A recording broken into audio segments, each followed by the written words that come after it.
Hi, this is Amara Wiley, your guide to spiritual growth and empowerment. I am talking today about the weekly miracle, and I'm going to talk about a very tiny miracle that I'd like to share. So yesterday I was at the grocery store in the morning, and I was thinking, oh, I'd love to get one of those things that are like a glasses holder that are to hold a mask. And you kind of put it on, and then the mask just hangs down like they're, granny glasses or librarian glasses. And I didn't know where to get that from. And I was looking around and didn't see it at the grocery store. So before I, got to do any further exploration, I went over to my friend's house to see her and her baby, and her mom, who I'm also friends with, was showed up in the middle of it. She said, "Oh, I brought you a present. I made this glasses, mask holder thing that was exactly what I was wanting for you, and here it is with beads. And if it breaks, just let me know and collect all the beads, and I can put it back together." I was like, "Oh, hey, you are the universe for me today. Thank you for the miracle." So that's a very tiny thing, but that's the kind of thing that happens all the time when you're really aligned with your with the bigger thing, with the space um, of understanding that the universe, that that the land that we are inhabiting is really a self-actualized image of what's going on for us in our world. So I just am going to talk a little bit about how that happens, because it's kind of a little bit like a switch, that if you can see the world as this sort of negative place, or you can see the world as this positive place. And the more you see the world as a positive place, and you're grateful, and you are in a state of awe and wonder, the more that kind of miracle happens, where you just think of something you need and it shows up. Sometimes it takes a little while, but sometimes it shows up almost instantaneously. And I would say from the morning to the afternoon is pretty good, because clearly I hadn't told anybody at all that I wanted that thing. I had seen somebody else had one at work, and I just was like, "Oh, okay, yeah, that's fine. That sounds like a good idea. I think I'd like that." I probably could even make it myself, but I hadn't gotten to the point of, "Gee, universe, can you give that thing to me?" It was just sort of this like very minor, that's something I would possibly find useful and enjoy. And then, I had that thought clearly after my friend's mom had started making the thing for me, because she didn't make it the same day, right? She made it some period before that, before yesterday. So the time element in that is also kind of an interesting idea, that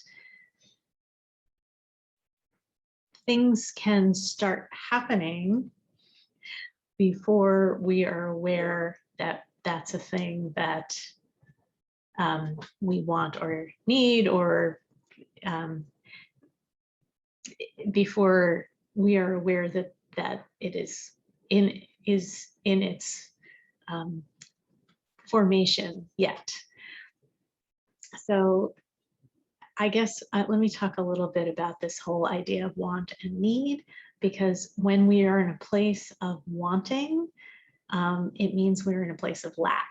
So the more that we are wanting something or needing something, and it's really kind of a little bit about controlling something, then we're not in a place where miracles can happen. Just having a little idea that there's something that you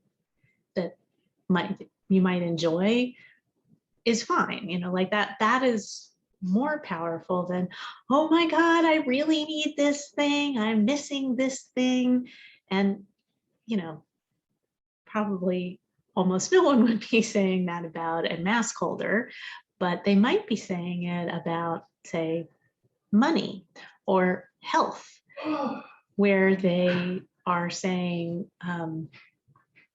that they really want something that they don't have. So the more we are recognizing our state as being something that we don't have. So for instance, if I were saying, you know, I'm really poor, I don't have enough money, I need more work, I don't have this, I'm really in a state of lack, the more we're going to see that state of lack. The more we start recognizing in this metaphor of money that we have all this abundance, and truly in America, we have all this abundance. Almost everybody here, you know, with a few exceptions, has a huge amount of abundance in our lives. There are places in the world where, you know, people don't have a fork. So here, you know, you can be grateful about almost anything. You can be grateful that you have a set of silverware, or that you have a sponge, or that you know, can go to the grocery store and buy whatever you want, because there are definitely places where that isn't true. So the more we can start hooking into the idea that we're not in a place of lack, the more we will not be in a place of lack. And that works that way for anything. So if we see ourselves as sick, we're going to experience more sickness. If we can get to a place where we're grateful for where we are, and in some ways accepting or allowing or welcoming whatever that state is, and being good with where you are, the more you're going to head towards the positive part of that. But even if you don't, even if you stay in exactly the same place, even if you are still sick, or if you are still, you know, without money, or without the things you need, or the things you think you need, the more we are grateful for where we are, the more we accept that where we are is a place of plenitude and heaven, the more we are able to say, this place is heaven where we are. This place is paradise. We are living magical lives. And whether or not your physical reality changes, your spiritual reality changes. My experience is that when your spiritual reality changes, that your physical reality does change. So probably you will start seeing evidence of something else. And where this sort of breaks down is when we are feeling so entrenched in the place we are, like we have always experienced illness, or we have always experienced poverty, or we have always experienced depression. It's really hard to believe ourselves into a better place. Like if we have had plenty our whole life and then we experience a small time of lack, we're like, oh, well, you know, all right, that just happened, but I know I'm going to get back to the place where I've always been, you know, that kind of thing. I've always been healthy. I have a cold. I know that's going to end in a couple of weeks and then I'll be fine. But if you have, you know, had ongoing medical issues for years and years and years, it's very hard, it's very difficult to believe yourself into a better place. So the first step is to just welcome wherever you are. Just, this is the reality I'm in right now. And then try to find whatever you can that's best from that space. What, you know, how can you accept, be grateful, welcome the current situation you're in? How can you just be there? And it's not, that isn't accepting defeat. That isn't sticking you in that place. It is, in fact, quite the opposite, helping you to get to the next place. And I think that works a little bit like, you know, the more you stuff your feelings, the more you are likely to have an outburst, that kind of thing. So the more you are, you know, complaining about, focusing on, being frustrated with, wanting to change the space you're in, the more likely that's just going to continue. So it's not about, it's just about accepting where you are and finding whatever paradise you can, whatever small piece of paradise you can in your current moment, because that is where paradise can grow from. The more we fight against, struggle with the place we're at, the more difficulty we find.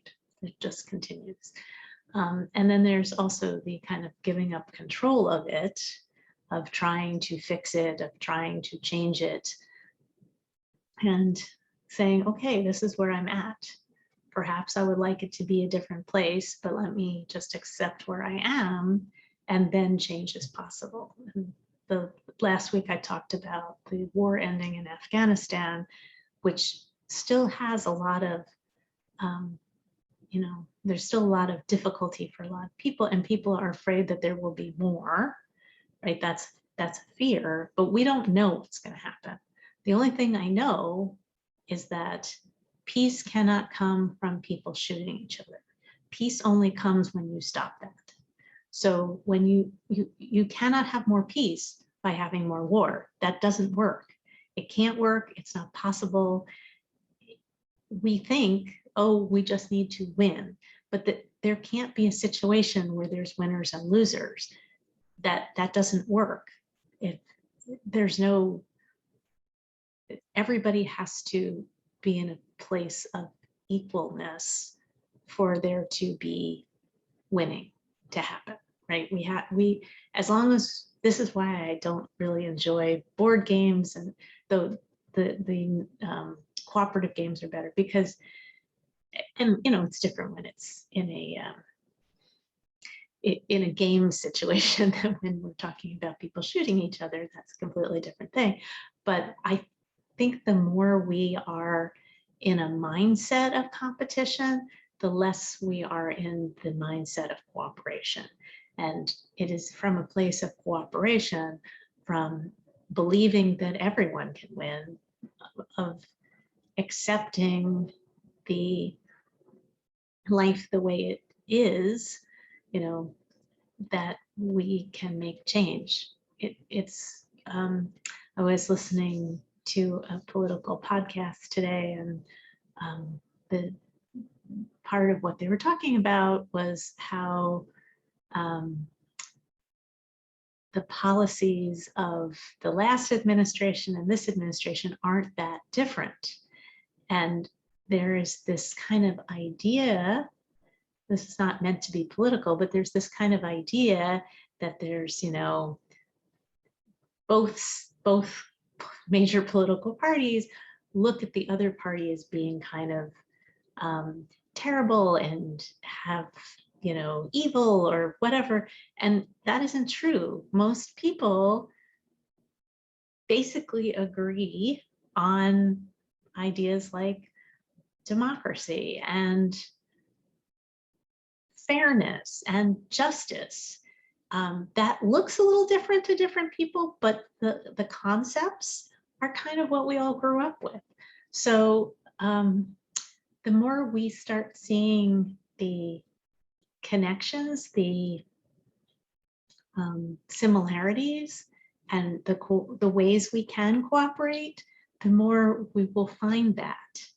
And it takes some, it can take a really long time, or I believe in the holy instant, and it can take a moment, but we have to allow it to happen. And that's kind of my thought about wars ending. You can't have the part where cooperation happens until the war ends, until the fighting stops, until the conflict is over. You can't find that place. And it might take a long time and it might not, and we don't know. But as long as there is an us and them, there is no cooperation. There can't be, by definition. So those are my thoughts for you for this week. I hope that it sparked some thoughts in you, which I'd love to hear about in the comments if you would like to say what's been alive for you. And I love you and I bless you. And I hope you have a wonderful week.